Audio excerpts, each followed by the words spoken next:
Christmas is in perilous danger, and you brave warriors are the only ones who can save it. As per usual. What do you mean? Well, I mean, this is our 25th annual festive one-shot. We know what's going to happen. No, you don't. He has a point, Will. There's only so much you can do with a festive one-shot. Okay, well, you don't know the ins and outs of it. Okay, is it the one where? The wind is howling as night begins to fall. The sunset that is dipping behind the horizon casts long shadows into the workshop. As it sinks below the sill of the window and you are plunged into darkness, you and your fellow workers drop your tools. And then you hear it, the thing that breaks the eerie silence. The footsteps of Saint Nicholas. And the door swings open. Ho, ho, ho! Well, how come we've stopped working, my friends? 'Tis nearly the day! I'm going to cast Magic Missile at 3rd level. What? Well, because Santa's obviously evil, and this is your take on modern slavery, isn't it? No. Oh, it's not that, then it's the one that goes... As you walk through the hallowed halls of the North Pole, you approach a door. You give it a quick rap, and from the other side of this giant, heavy, thick oak door adorned with picturesque images of a festive scene, you hear,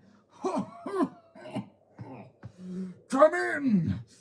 You push the door open and see a sad, slimmer-looking Father Christmas than the man who normally fills your heart with joy. You're here. Thank you for coming. It's okay, big man. Don't worry, we've got it covered. Oh God, what covered? We assumed that you'd ask us to make the deliveries this year. The sleigh is already loaded. It's literally just the last batch of toys being taken from the workshop to the garage now. Well, we could tell you weren't feeling great, and sod's law, it's hit its peak on Christmas Eve, so don't feel bad. This is what, your 5th Christmas Eve off in 14 millennia? So you've already packed the sleigh, but have you... The sages are going to put defensive and invisibility charms on the sleigh when it's fully loaded. And there is a scroll of speak with animals in the glove compartment so we can speak to the reindeer. And then I get on the sleigh in T-minus 2 hours, Santa. Oh, so you really have... Thought of everything. Well, if you thought of everything, then can I see your character sheets, please? Yeah, mate. Yeah, sure. I'm Bells, a Lightfoot Halfling Druid, and I am playing Sparkles, the High Elf Sorcerer. A high elf, have you, Made the note that I'm a small being and put the adjustments on the character sheet? Yes, sir. You said you're playing a druid, so, yeah, you may want these, stat blocks that I found. Was it a polar bear, a reindeer, and a penguin? Because I've already printed those off at home. Sorry, I meant to message. I absolutely slipped my mind. My bad. Well, the important thing is that you were prepped for this session. So, let's start the adventure. We open on a Christmas feast. At the head of the table sits the jolly fat man, Father... Oh, it's this one. What one? I can't remember this one. You know, the one that goes... Well, it's Christmas Eve, and we've all worked very, very hard this year, so Mrs. Claus has cooked us all a feast as a thank you for your hard work. And then the side door opens and Mrs. Claus, with the fattest Christmas turkey you have ever seen at any of these annual festive dinners, she's followed by a troop of elves carrying all the side dishes that you could imagine. Honey roasted carrots, Brussels sprouts, potatoes, roasted, mashed, and dauphinoise, of course, and so they lay them on the banquet table where you sit, and Father Christmas says, Please, friends, feast, have your fill. Let's eat, drink, and be merry.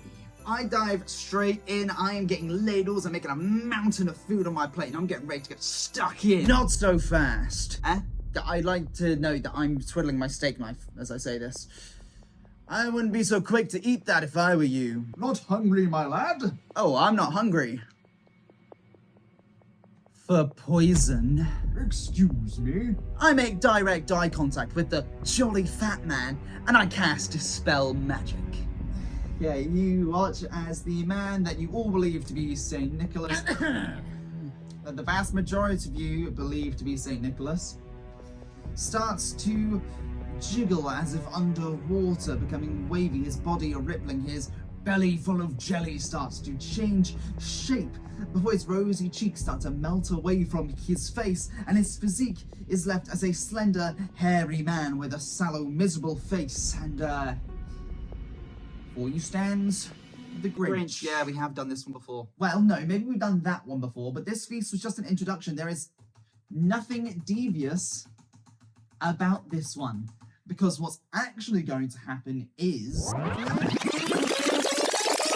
mashed, roasted, dauphinoise, so on, and they lay them on the banquet table where you sit.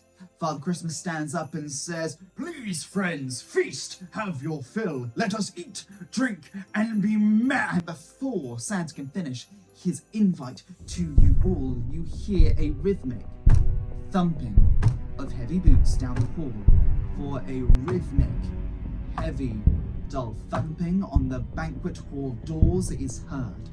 Santa steps down from his pedestal and paces towards the door, a confused and concerned look on his face. He reaches the pristine oak doors. I take my steak knife and I cast Flame Blade on it. What? Why? Giant wooden nutcrackers. Giant wooden nutcrackers. Yes, but then you hear some lighter footsteps walking down the hall between the two aisles, followed by a light musical voice. Nicholas, Ready up a fire spell. time no Sure. see. I ready up Scorching Ray. What are we doing? Before you in the doorway stands the pale blue face Jack of Frost. Jack Frost. Oh, sorry I'm late, boys. Traffic. What am I walking in on? Jack Jack Frost. Frost, sick. I cast Fireball. I'm gonna get a drink.